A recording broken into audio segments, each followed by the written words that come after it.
If you've ever stared at a map of Canada, especially at its many, many islands, you might have noticed these islands that resemble a spaghetti strand or even a tapeworm.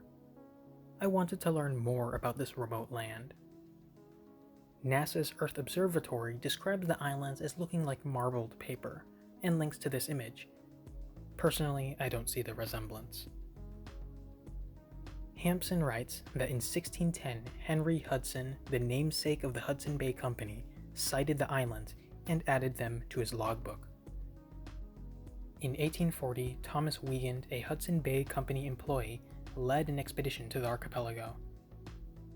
Hampson continued that the islands were less and less prominent on future maps of the area until they were essentially rediscovered in 1915 by Robert J. Flaherty, who was looking for iron ore, though the Inuit had been living on the islands for centuries by that point, including their predecessors.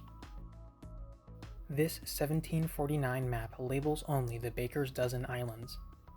This 1787 map does label the Belcher Islands.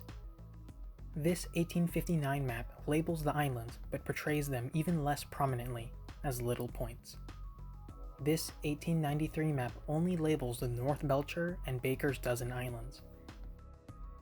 This 1915 map at least labels all parts of the Belcher Islands, however, still only portrays them as tiny little clumps of dots. This 1920 Times Atlas map finally shows the Belcher Islands within the Hudson Bay in their true size and shape, much more prominent than any previous map with an estimated clump of dots would lead one to believe. However, in 1910, there was one map of the islands that showcased their size and unique shape. It was drawn by George Witeltuk, an Inuk leader and Hudson Bay Company pilot and shipbuilder. It was his map that led Robert Flaherty to make his expedition to the islands. A truly impressive map given the technology and resources available to him, the map being drawn on the back of a missionary lithograph. After the expedition, Robert Flaherty would make a map of the islands in 1918. Robert Flaherty was the first outsider, Kalunat, to stay on the island over the winter. Kalunat means outsider, but also translates to people with brushy eyebrows. He was also a filmmaker and filmed 30,000 feet worth of film of Baffin Island, Ungava Bay, and finally the Belcher Islands. In a 1999 article, he wrote that he did find iron ore on the islands, but it was far too low a grade to be commercially viable. As for the footage of the islands, he lost it all in a fire while editing it. On this, Flaherty said, "Though it seemed to be a tragedy at the time, I am not sure, but what it was, a bit of fortune that it did burn, for it was amateurish enough." His article is a good read about his filming of Nanook of the North and his interactions with Inuit. In the 1920s, the islands would be surveyed, and the Hudson Bay Company, as omnipresent as they seem, soon set up a trading post that operated until the 1950s.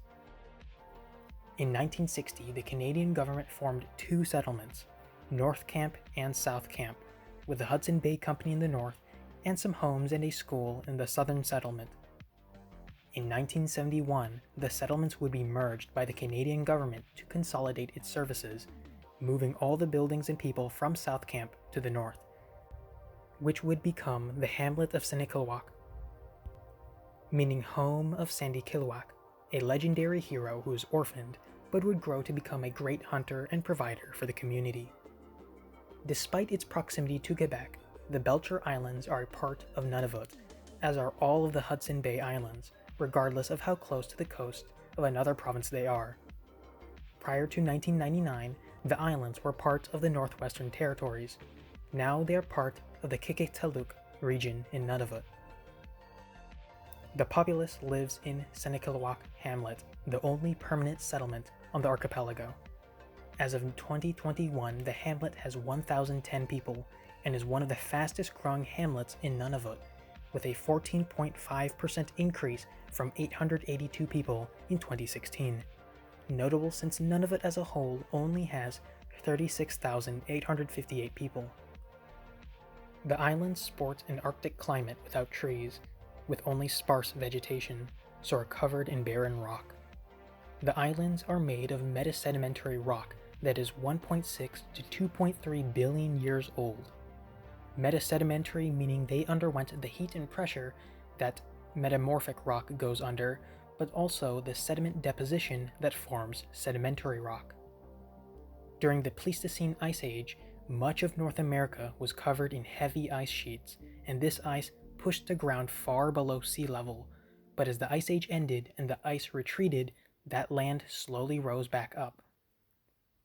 The fact the islands are made of thinly bedded, folded metasedimentary rock explains their shape, as when the Laurentide ice sheet retreated, the lighter rock rebounded, while the harder rock was more resistant to rebound, so it remained below sea level. In fact, they are still rising today, so one day they'll be even more prominent, with the NASA Earth Observatory stating that for a time, erosion from the Hudson Bay waters will preserve their general shape. This is a place with more islands than people, with 1,500 islands. Everyone lives on the largest island, Flaherty Island. But there are other large islands in the Belcher Islands. Kugong Island, Initaling Island, Tukarak Island,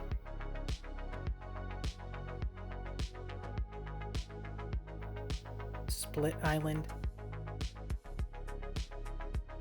Laddie Island, Johnson Island, and Moore Island.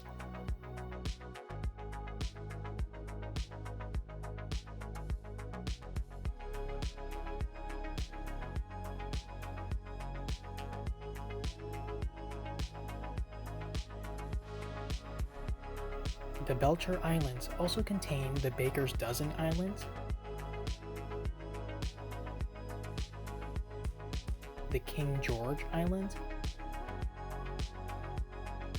and the Sleeper Islands, which have a very unique shape on their own. Don't forget the many bays, lakes, and sounds that seem to mirror the amount of islands the archipelago has.